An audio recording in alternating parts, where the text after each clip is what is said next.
Bom dia, meus irmãos e irmãs, a paz de Jesus e o doce amor da Virgem Maria sempre esteja convosco.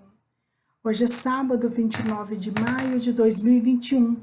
Estamos aqui para fazer mais uma leitura, um encontro virtual ainda, né? Para fazer a leitura e a reflexão do Evangelho do dia, que hoje está no Evangelho de São Marcos, capítulo 11, versículo 27 a 33. Antes de tudo, vamos fazer oração do Espírito Santo. Vinde, Espírito Santo, enchei nossos corações dos vossos fiéis e acendei neles o fogo do vosso amor. Enviai o vosso Espírito e tudo será criado, renovais a face da terra. Oremos. Deus, que instruístes o coração dos vossos fiéis com a luz do Espírito Santo, fazei que apreciemos retamente todas as coisas segundo o mesmo Espírito e gozemos sempre da sua consolação. Por Cristo nosso Senhor. Amém. Então, meus irmãos, o Evangelho de São Marcos nos diz o seguinte: naquele tempo, Jesus e os discípulos foram de novo a Jerusalém.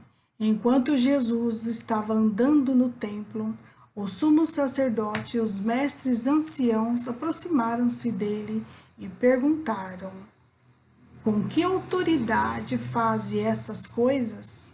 Quem te deu autoridade para fazer isto? Jesus respondeu: vou fazer-vos só uma pergunta. Se me responderdes, eu vos direi com que autoridade faço isso. O batismo de João vinha do céu ou dos homens? Responder-me. Eles discutiram entre si. Se respondermos que vinha do céu, ele vai nos dizer: por que não acreditastes em João? Devemos então dizer que vinha dos homens? Mas eles tinham medo da multidão, porque todos de fato tinham João na qualidade de profeta. E então eles responderam a Jesus: não sabemos. E Jesus disse: pois eu também não vos digo com que autoridade faço essas coisas. Palavras da salvação, glória a vós, Senhor.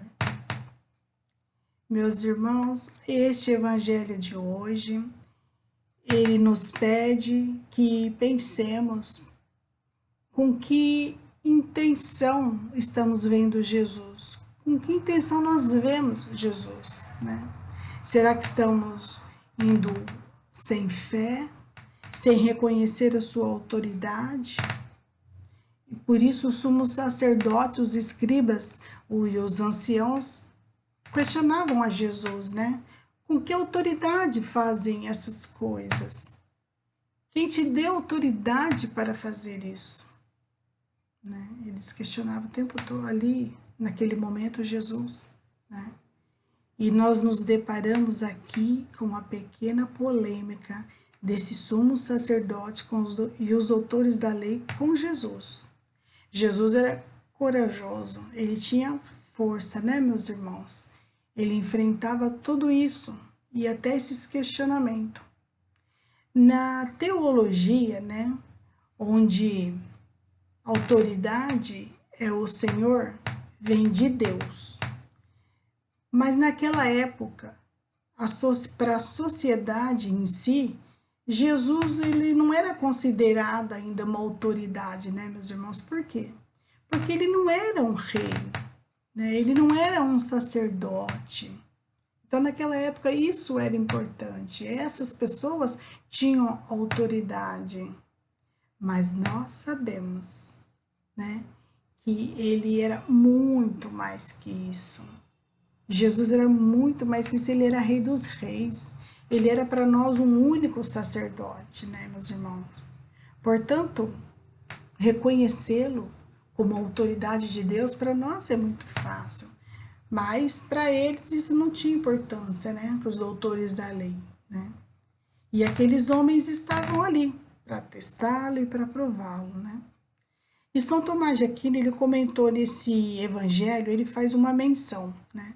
Que Deus responde nossas perguntas quando nós queremos conhecê-lo e não para tentá-lo. Quando Deus percebe que nós estamos querendo uma reconciliação, conhecer melhor, né?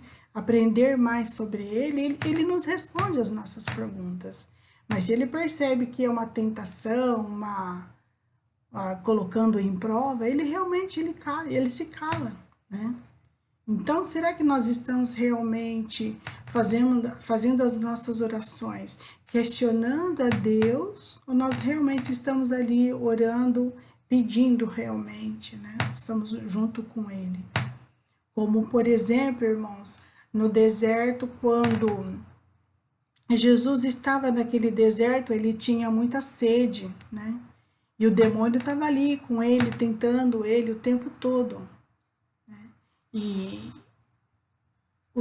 ele pediu água, né, para Deus. O demônio pediu água para Deus, mas com qual intenção que o demônio pediu água para matar a sede de Jesus? Como quem diz, então, ele não é seu filho? Mata aqui a fome, a sede dele, ele está com sede aqui no deserto. Ele estava ali também tentando Deus, né? Estava questionando Deus, colocando Deus em xeque-mate. Como se você é mesmo o rei, se você é mesmo, né, o pai, então mata a sede do seu filho. E o que aconteceu naquele momento? Deus não mandou água naquele momento, porque ele sabia muito bem que não era para a glória, né? Que ali era uma tentação, que o demônio ele não tinha nenhuma intenção de matar a sede de Jesus, né? Ele queria colocar ali a prova, né? Eram interesses carnais e Deus sabe muito bem.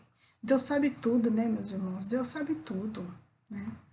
E São Tomás de Aquino também ele tem uma menção, né? Que ele fala para nós que Deus ele pode não responder, Deus pode calar-se, né? E por várias razões, inclusive duas principais, né? Que às vezes acontece conosco também, né? Ou porque a pergunta vem de um ignorante no sentido assim, de não entender aquilo, de não entender aquela situação. Como, por exemplo, uma criança. Nós explicamos as coisas para as crianças, mas não explicamos de uma só vez, né? Nós vamos explicando conforme a sua idade, a sua maturidade. Então, nós vamos assim aos poucos e no momento certo, na idade certa. Por isso, ela pode, em alguns momentos, ela ser ignorante de algum assunto. E na segunda hipótese, na segunda opção, nós calamos porque o ouvinte, o questionador, ele não pode não ser digno dessa resposta. E foi o que aconteceu aqui nesse evangelho com Jesus, né? Nesse evangelho, quando Jesus ele não responde esse questionamento, ele faz como se fosse uma pegadinha com a autoridade, né, de João Batista, né? E eles ficam sem resposta. E ele, Jesus, também não dá nenhuma resposta aqui, né? Não que ele não pudesse dar aquela resposta que ele não soubesse, ele poderia dar, né? Ele poderia até ter dito que ele era um grande profeta, que ele era o Messias, o Cristo, Filho de Deus. Ele poderia ter dito tudo isso naquele momento, né, meus irmãos? Mas ele não fez. E ele não fez por quê?